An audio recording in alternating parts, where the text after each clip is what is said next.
face again. That's my blood.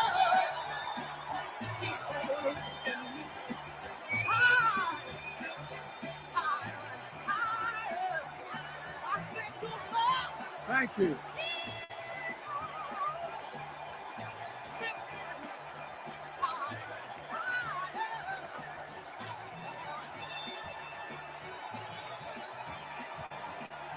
Thank you.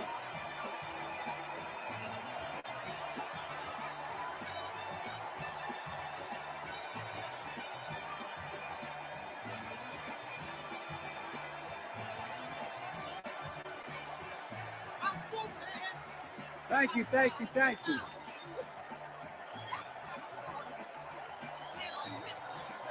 Thank you.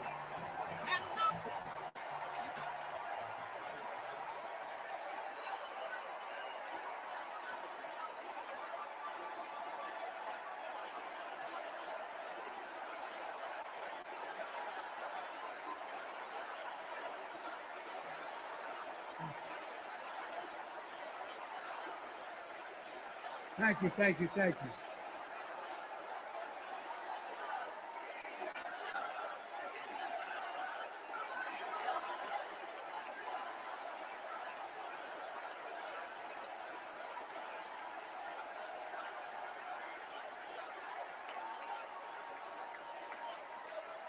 Thank you, thank you, thank you.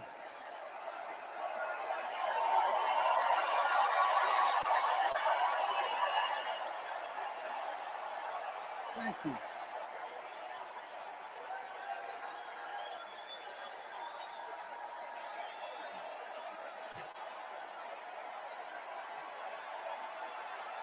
Thank you.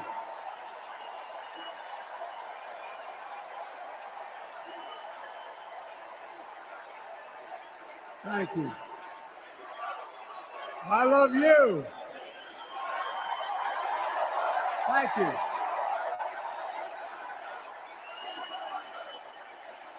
Thank you, thank you, thank you.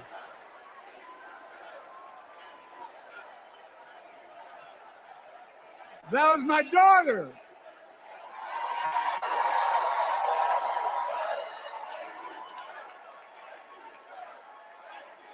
Thank you.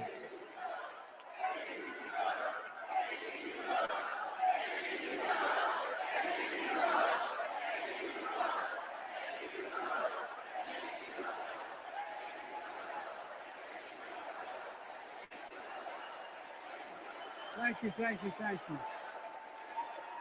Thank you. Thank you for so.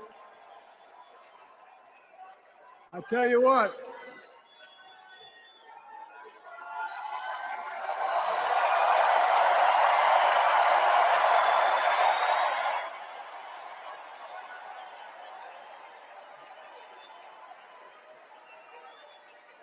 To my dearest daughter Ashley, God love you, you're incredible.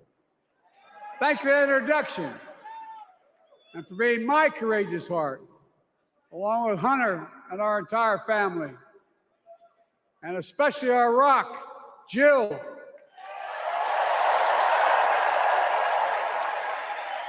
For as those of you who know us, she still leaves me both breathless and speechless. Everybody knows her. I love her more than she loves me. She walks down the stairs and I still get that going boom, boom, boom. You all will know me. No, I'm not kidding. Let's give a special round of applause to our First Lady, Jill Biden.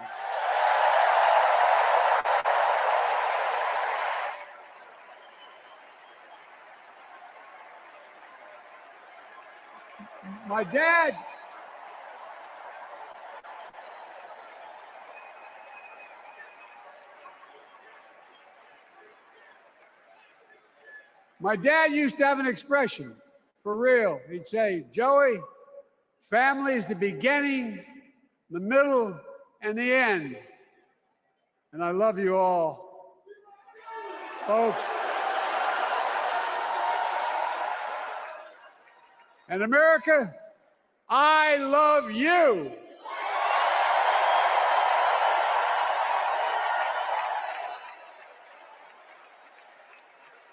Folks, let me ask you.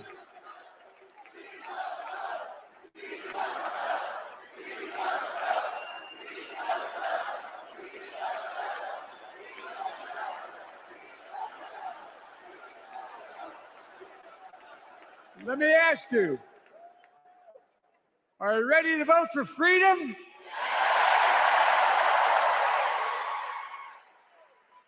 Are you ready to vote for democracy and for America? Let me ask you, are you ready to elect Kamala Harris and Tim Walz, President and Vice President of the United States?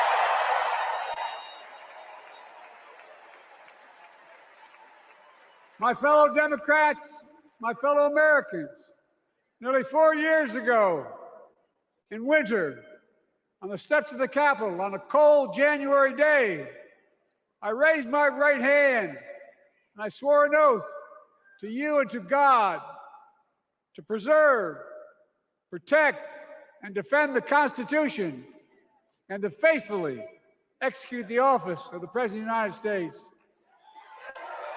In front of me was the city surrounded by the National Guard. Behind me, a Capitol just 2 weeks before had been overrun by a violent mob. But I knew then, from the bottom of my heart, that I knew now, there is no place in America for political violence. None. You cannot say you love your country only when you win.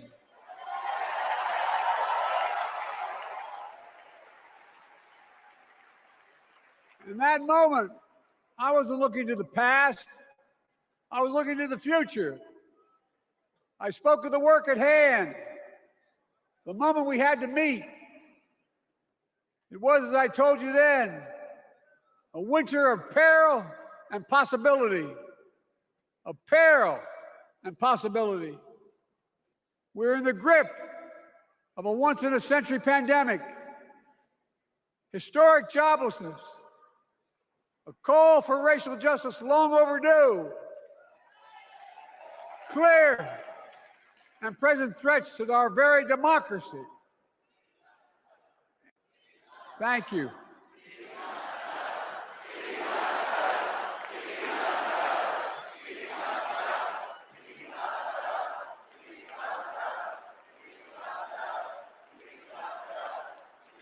And yet I believe then, and I believe now, that progress was and is possible. Justice is achievable. And our best days are not behind us, they're before us.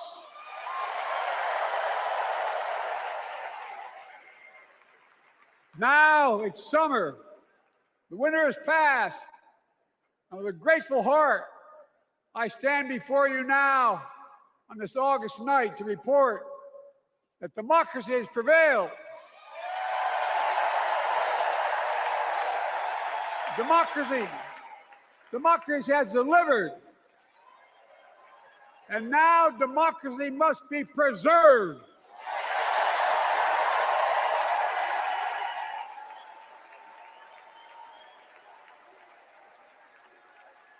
You've heard me say it before. We're facing an inflection point. One of those rare moments in history when the decisions we make now will determine the fate of our nation and the world for decades to come. That's not hyperbole, I mean it literally. We're in a battle for the very soul of America. I ran for president in 2020 because of what I saw in Charlottesville in August of 2017.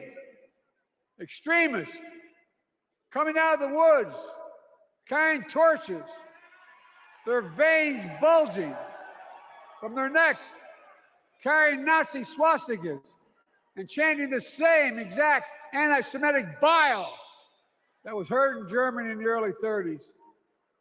Neo-Nazis, white supremacists, the Ku Klux Klan, so emboldened by a president then in the White House, that they saw as an ally. They didn't even bother to wear their hoods. Hate was on the march in America.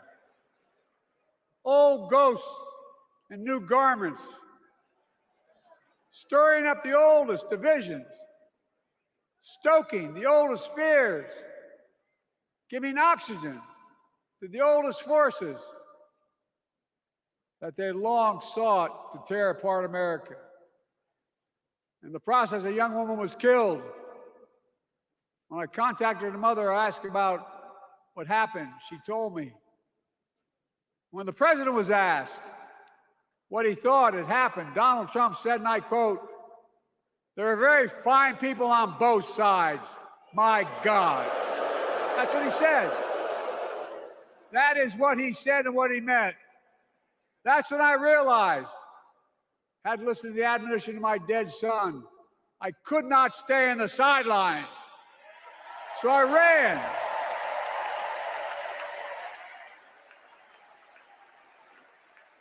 Because I had no intention of running again. I just lost part of my soul. But I ran with a deep conviction. In America, I know and believe in an America where honesty, dignity, decency still matter. An America where everyone has a fair shot and hate has no safe harbor.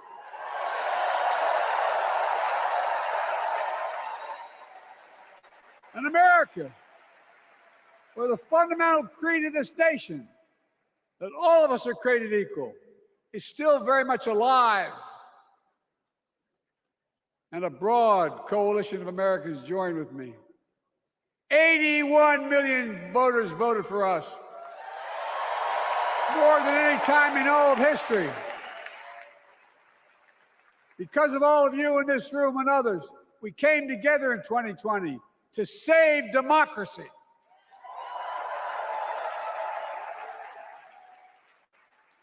As your president, I've been determined to keep America moving forward, not going back, to stand against hate and violence in all its forms, to be a nation where we not only live with but thrive on diversity, demonizing no one, leaving no one behind, and becoming the nation that we profess to be.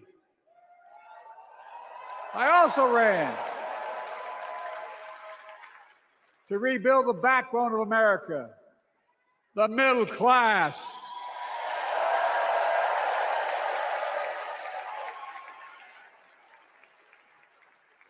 I made a commitment to you that I be a president for all Americans, whether you voted for me or not.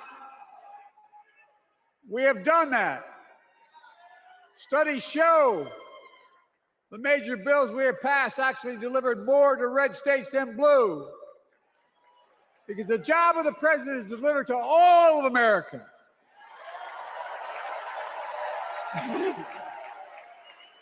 Because of you, and I'm not exaggerating, because of you, we've had one of the most extraordinary 4 years of progress ever, period. When I say we, I mean Kamala and me. Just think about it. COVID no longer controls our lives. We've gone from economic crisis to the strongest economy in the entire world. Record 16 million new jobs, record small business growth, record high stock market, record high 401ks, wages up, and inflation down, way down, and continuing to go down.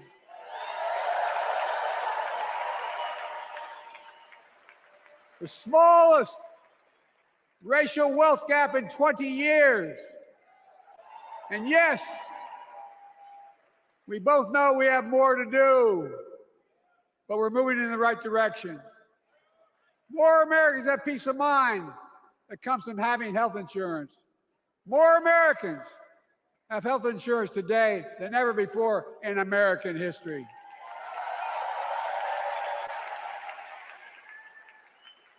And after, as a young senator beginning to fight for 50 years to give Medicare the power to negotiate low prescription drug prices, we finally beat Big Pharma.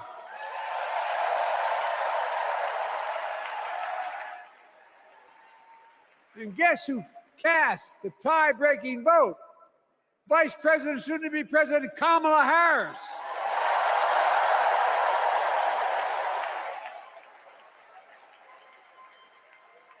And now it's the law of the land. Instead of paying $400 a month for insulin, seniors with diabetes will pay $35 a month.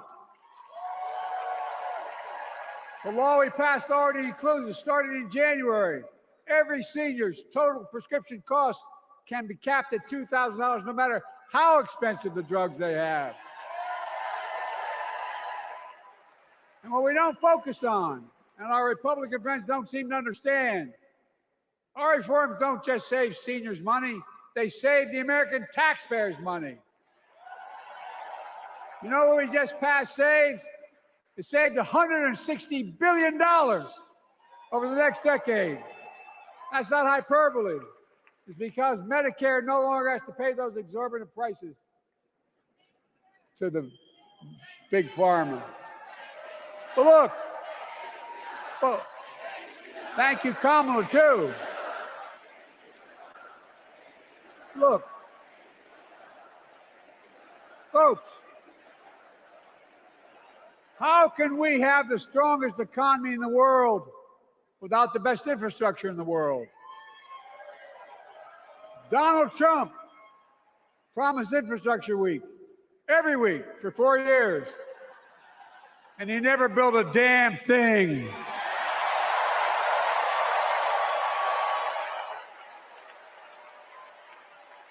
But now, because of what Kamala and I have done, remember we were told we couldn't get it done. Remember when we came into office, we couldn't get anything passed? But right now, we're giving America an infrastructure decade, not week.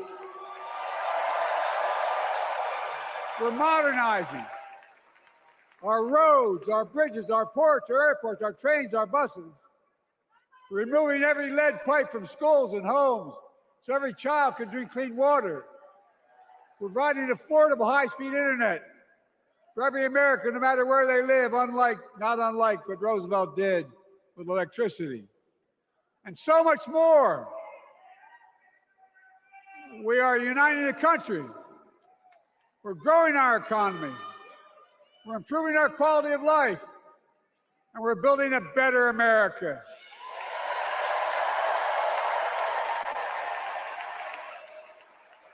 Because that's who we are. How can we be the strongest nation in the world without leading the world in science and technology? After years of importing 90% of our semiconductor chips from abroad, which America invented those chips. Our Chips and Science Act meant that private companies from around the world are now investing literally tens of billions of dollars to build new chip factories right here in America.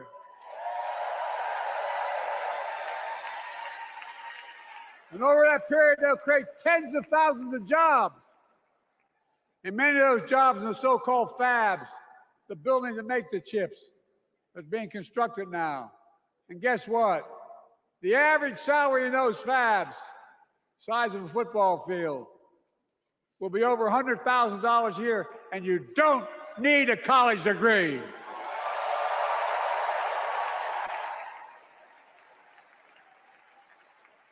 Because of you and so many electeds out there, American manufacturing is back. Where the hell to say we wouldn't lead the world in manufacturing?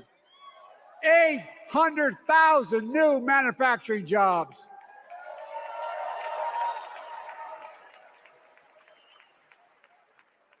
Our Republican friends and others made sure they'd go abroad to get the cheapest labor. We used to import products and export jobs. Now we export American products and create American jobs right here in America, where jobs belong. With every new job, With every new factory, pride and hope is being brought back to communities throughout the country that were left behind. You know you're from them, many of you. You know what it's like when that factory closed, where your mother, your father, your grandmother, grandfather worked. And now you're back, providing once again, proving that Wall Street didn't build America, the middle class built America, and unions built the middle class.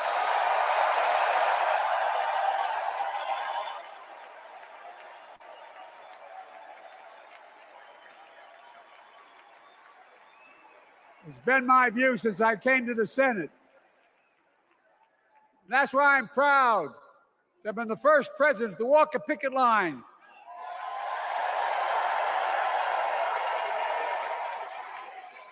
and be labeled the most pro-union president in history, and I accept it. It's a fact.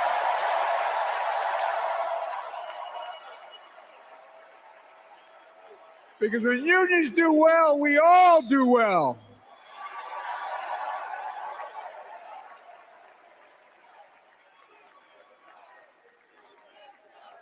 You got it, man. You got it.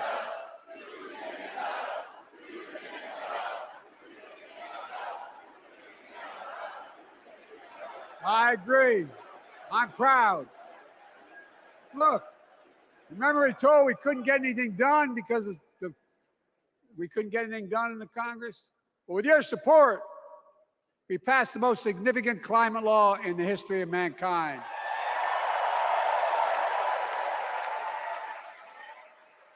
For $370 billion. Cutting carbon emissions in half by 2030. Launching a climate corps, similar to AmeriCorps and Peace Corps, creating tens of thousands of jobs for young people of the future who are going to make sure this continues. Creating hundreds of thousands of jobs in clean energy for American workers, including the IBEW installing 500,000 charging stations all across America. And in the process, reducing carbon emissions. And we're seeing it. We're seeing to it that the first beneficiaries of environmental initiatives are those fence-lined communities that have been smothered by the legacy of pollution. Louisiana and Delaware, Route 9, all the factories, all those chemical factories are right next to the poorest neighborhoods. They're the ones we're going to bring back.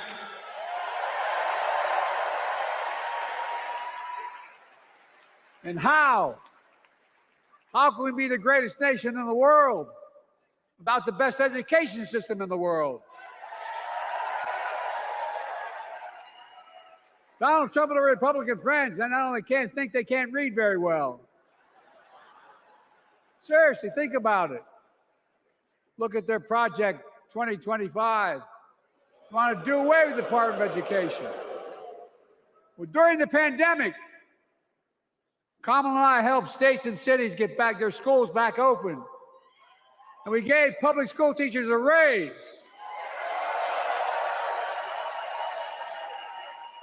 We created apprenticeships with businesses and communities, putting students on a path to a good paying job, whether or not they go to college. And by the way, we're making college a hell of a lot more affordable.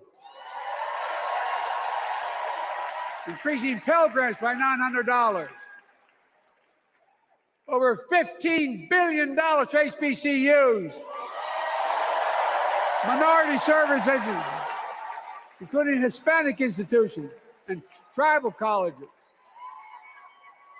We kept our commitment to provide more student relief than ever by lifting the burden of helping millions of families so they can get married, start a family, buy a home, and begin to build family wealth and contribute to the community and grow our economy. It's not costing us, it's creating more wealth. We fundamentally transformed how our economy grows, from the middle out and the bottom up instead of the top down. You know, my dad used to say there wasn't a whole hell of a lot to drop down on my kitchen table. at the end of the month. I come from a basic middle-class family, 3-bedroom house, 4 kids, a grandpop living with us, decent neighborhood, but never a penny to spare. And look, that top-down notion never worked. A lot of Democrats didn't think it worked, thought it worked, but it doesn't. And when we did all that, what we've done, everybody can do well. Everybody.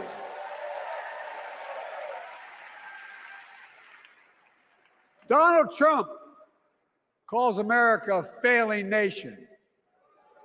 No, I'm serious. But think about this. Think about this. He publicly says to the whole world, I'm going to say something outrageous. I know more foreign leaders by their first names and know them well than anybody alive. Just because I'm so damn old. But I'm not joking. Think of the message he sends around the world when he talks about America being a failing nation. He says we're losing. He's the loser. He's dead wrong.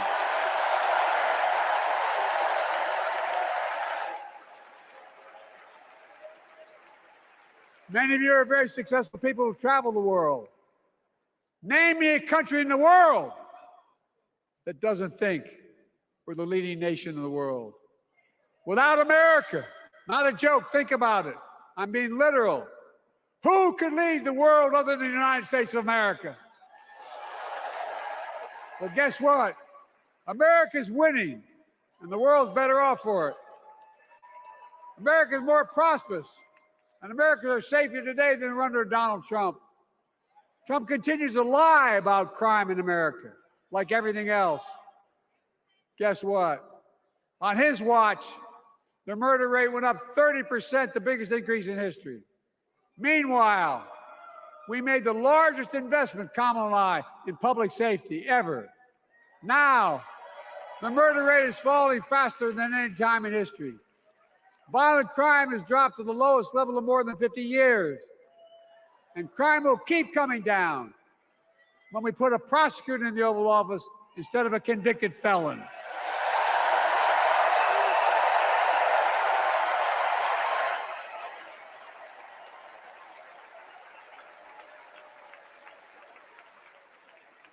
And folks, distinguished senator from the C Senate from California and I passed the first ban on assault weapons.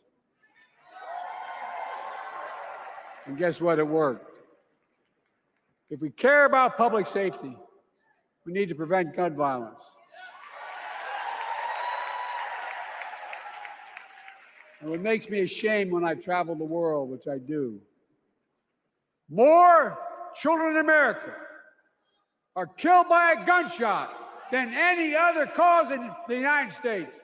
More die from a bullet than cancer, accidents, or anything else in the United States of America. My God. That's why Kamala and I are proud. We beat the NRA when we passed the first major bipartisan gun safety law in 30 years.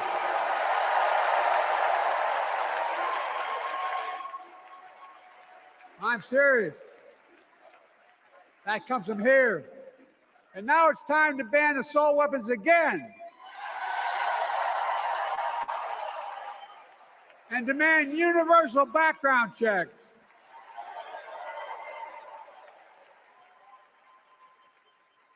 It's hard. I never thought I'd stand before a crowd of Democrats and refer to a president as a liar so many times. No, I'm not trying to be funny. It's sad. Trump continues to lie about the border. Here's what he won't tell you. Trump killed the strongest bipartisan border deal in the history of the United States that we negotiated with the Senate Republican. It took 4 weeks.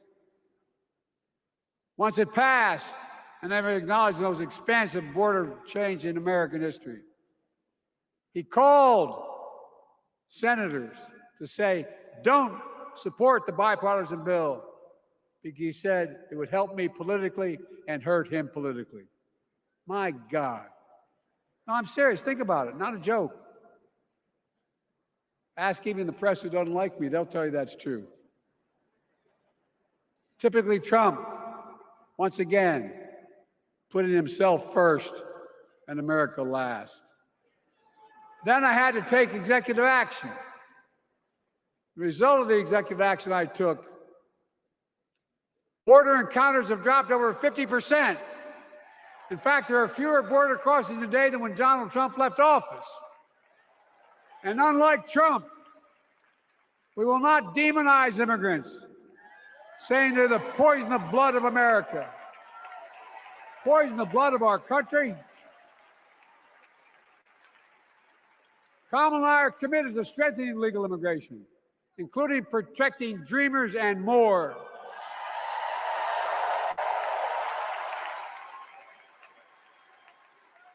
And here's what else I believe in: protecting your freedom to vote, your freedom to love who you love,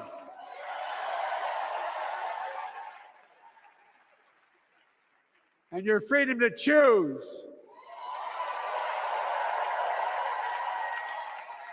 In its decision overturning Roe v. Wade, that you heard earlier tonight, the United States Supreme Court majority wrote the following, quote, "Women are not without electoral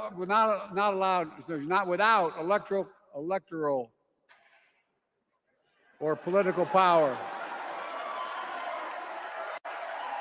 No kidding. MAGA Republicans found out the power of women in 2022.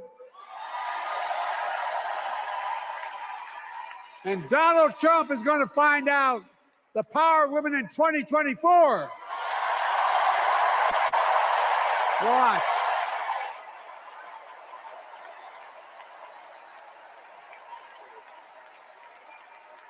And where Trump and his mega Republican right-wingers seek to erase history, we Democrats continue to write history and make more history. I'm proud to have kept my commitment to appoint the first Black woman in the United States Supreme Court.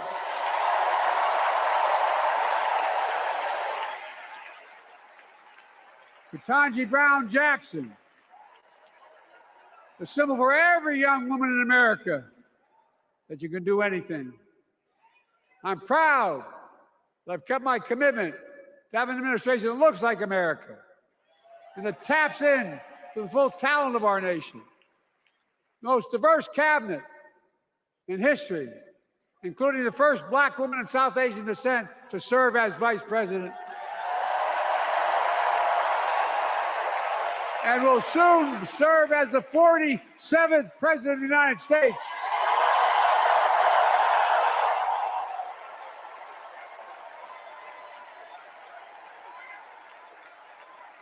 She is good.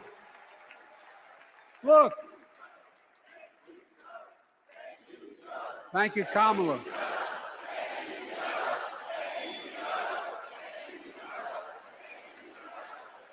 Folks, I've long said we have many obligations as a nation, but I got in trouble years ago for saying I'd make no apologies. We have only one truly sacred obligation: to prepare and equip those we send to war and care for them and their families when they come home and when they don't. That's why I'm so proud to have written and signed the PACT Act, one of the most significant laws ever, helping veterans and their families exposed to toxic materials like burn pits in Agent Orange. I was around during the Vietnam War. It's hard. Nobody was able to prove that their illness was a consequence of Agent Orange.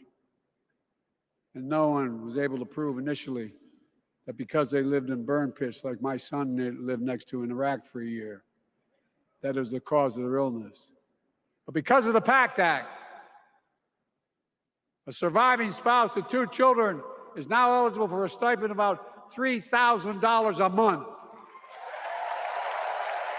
And those children who lost a parent are eligible for tuition benefits to go to college and to get job training. It's already helping over 1 million veterans and their families just so far. Well, I love them, and I'm so proud of my son's service. We get it, but guess who doesn't get it and doesn't respect our veterans? We know from his own chief of staff, the four-star General John Kelly, that Trump, when in Europe, would not go to the grave sites in France. The brave service members who gave their lives to this country. He called them suckers and losers. Who in the hell does he think he is? Who does he think he is? There's no words for a person. They are not the words of a person not worthy of being commander-in-chief, period. Not then, not now, and not ever. I mean that. I mean that from the bottom of my heart.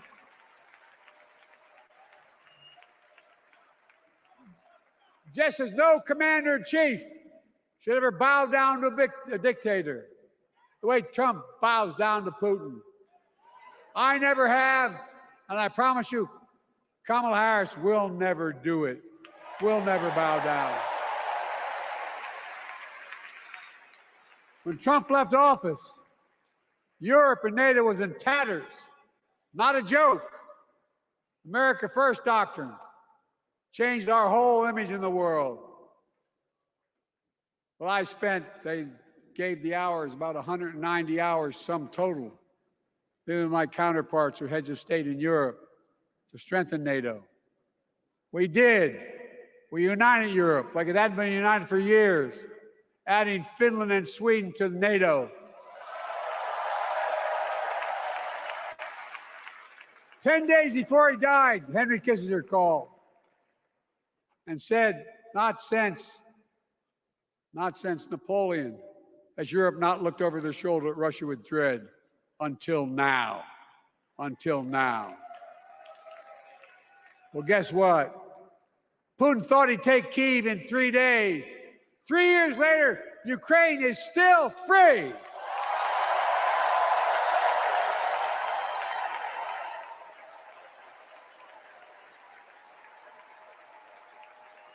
When I came to office, the conventional wisdom was that China would inevitably surpass the United States. They haven't noticed. No one's saying that now.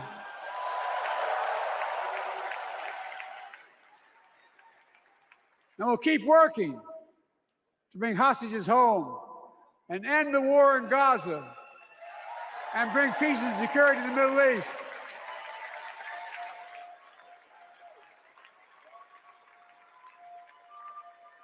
As you know, I wrote a peace treaty for Gaza. A few days ago, I put forward a proposal that brought us closer to doing that than we've done since October 7th.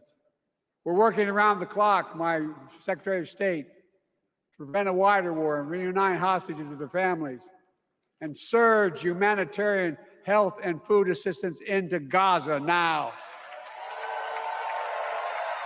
To end the civilian suffering of the Palestinian people, and finally deliver a ceasefire and end this war.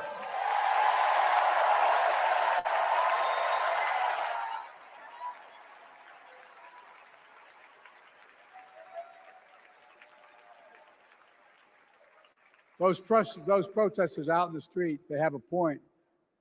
A lot of innocent people are being killed on both sides.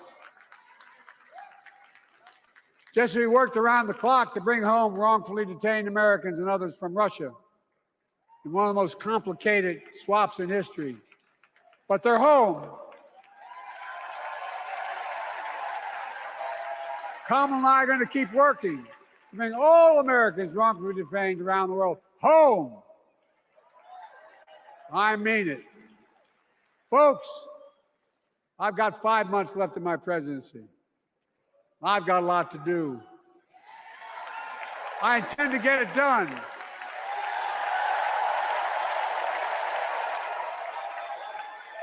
It's been the honor of my lifetime to serve as your president. I love the job, but I love my country more. I love my country more. And all this talk about how I'm angry at all those people who said I should step down. That's not true.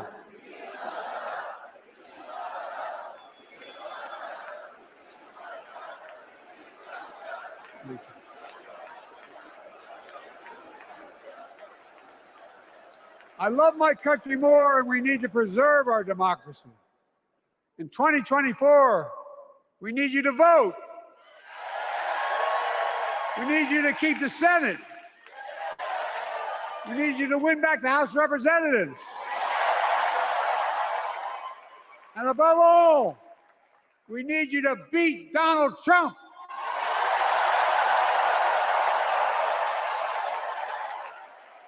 And elect Kamala and Tim, President and Vice President of the United States of America. Look, they'll continue to lead America forward, creating more jobs, standing up for workers, growing the economy, lower the cost to American families so they just have a little more breathing room. We've made incredible progress, but we have more work to do. And Kamala and Tim will continue to take on corporate greed and bring down cost of food.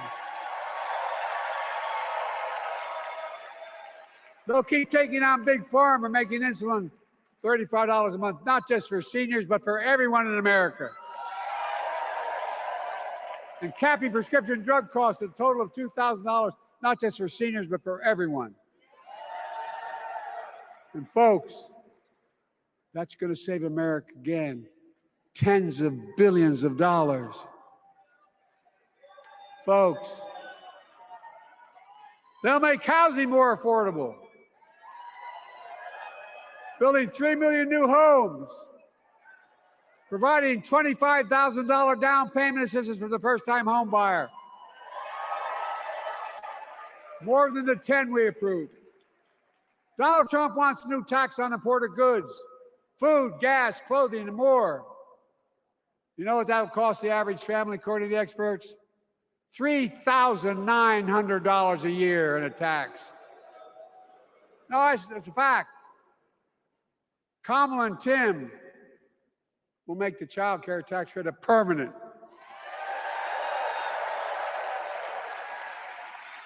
Lifting millions of children out of poverty and helping millions of families get ahead. But you know what Trump has? He created the largest debt any president had in 4 years with his $2 trillion tax cut for the wealthy. Well, Trump has a new plan. He wants to provide a $5 billion tax cut for corporations and the very wealthy. Read it. Put us further in debt. And folks, you know we have 1,000 billionaires in America. You know what their average tax rate they pay? 8.2%. If we just increase their taxes we proposed to 25%, which isn't the highest tax rate even, it would raise $500 billion new dollars over 10 years. They'd still be very wealthy. Look, Kamala and Tim are going to make them pay their fair share. They'll protect Social Security and Medicare. Trump wants to cut Social Security and Medicare. Kamala and Tim will protect your freedom. They'll protect your your right to vote. They'll protect your civil rights. And you know Trump will do everything to ban abortion nationwide. Oh, he will. You know, Kamala and Tim will do everything they possibly can. That's why you have to elect the Senate and the House to restore Roe v. Wade.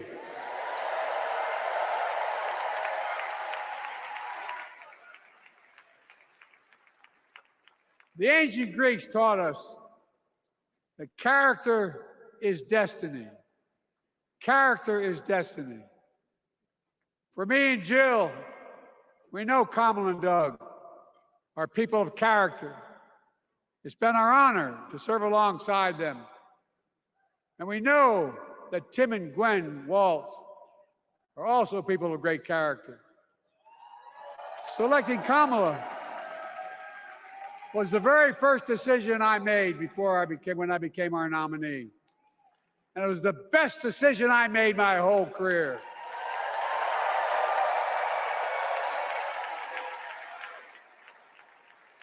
We've not only gotten to know each other, we've become close friends. She's tough, she's experienced, and she has enormous integrity, enormous integrity. Her story represents the best American story. And like many of our best presidents, she was also vice president. That's a joke.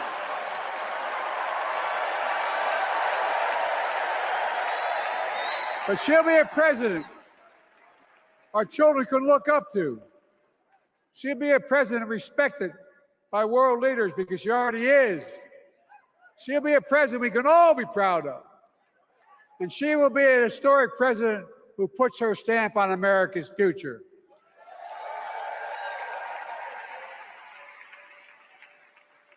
This will be the first presidential election since January 6th. On that day, we almost lost everything about who we are as a country. And that threat, this is not hyperbole, that threat is still very much alive. Donald Trump says he will refuse to accept the election result if he loses again. Think about that. He means it. Think about that. He's promising a bloodbath if he loses, in his words. And that he'll be a dictator on day one, in his own words. By the way, this sucker means it. No, I'm not joking. Think about it. Anybody else said that in the past, you'd think he was crazy. He is crazy, but you'd think it was an exaggeration, but he means it. We can't let that happen. Folks, all of us carry a special obligation. Independents, Republicans, Democrats. We saved democracy in 2020, and now we must save it again in 2024.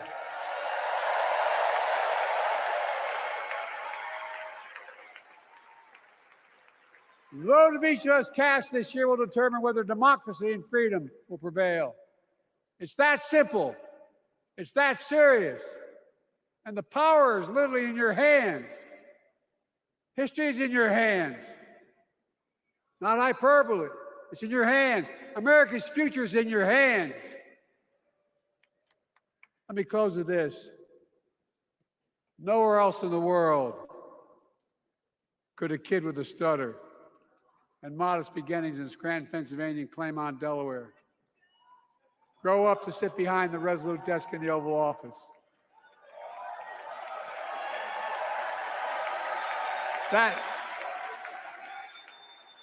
That's because America is and always has been a nation of possibilities. Possibilities. We must never lose that. Never. Kamala and Tim understand that this nation must continue to be a place of possibilities, not just for the few of us, but for all of us. So join me in promising your whole heart to this effort, and where my heart will be. I promise I'll be the best volunteer Harrison Waltz has Cam ever seen.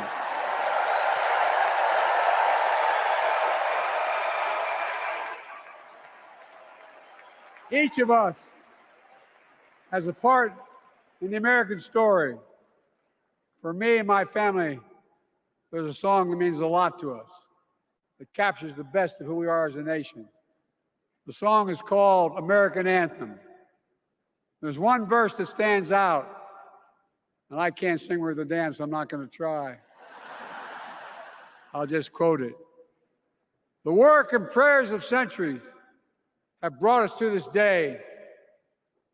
What shall our legacy be? What will our children say?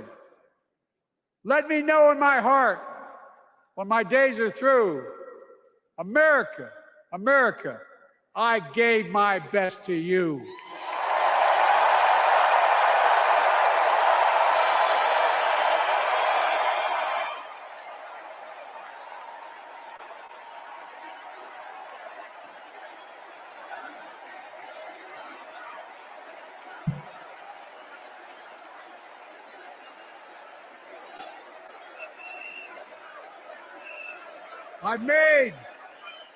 I've made a lot of mistakes in my career, but I gave my best to you.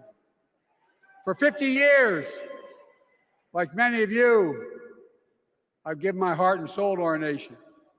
And I've been blessed a million times in return with the support of the American people. I've either been too young to be in the Senate because I wasn't 30 yet, and too old to stay as president. But I hope you know how grateful I am to all of you. I can honestly say, and I mean this from the bottom, give you my word as a Biden, I can honestly say I'm more optimistic about the future than I was when I was elected as a 29-year-old United States Senator. I mean it. Folks, we just have to remember who we are. We're the United States of America.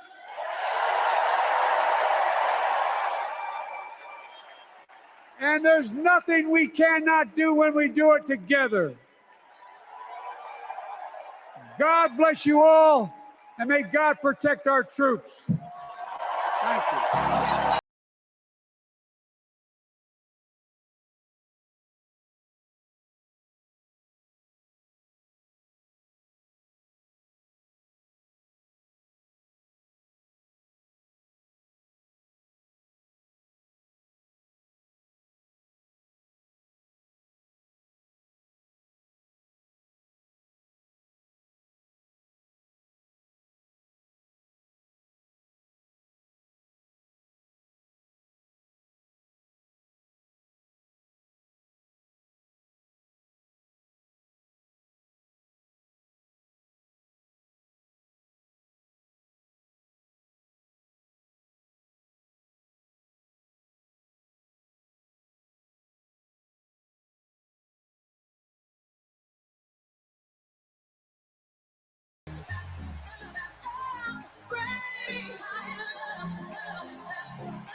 Bring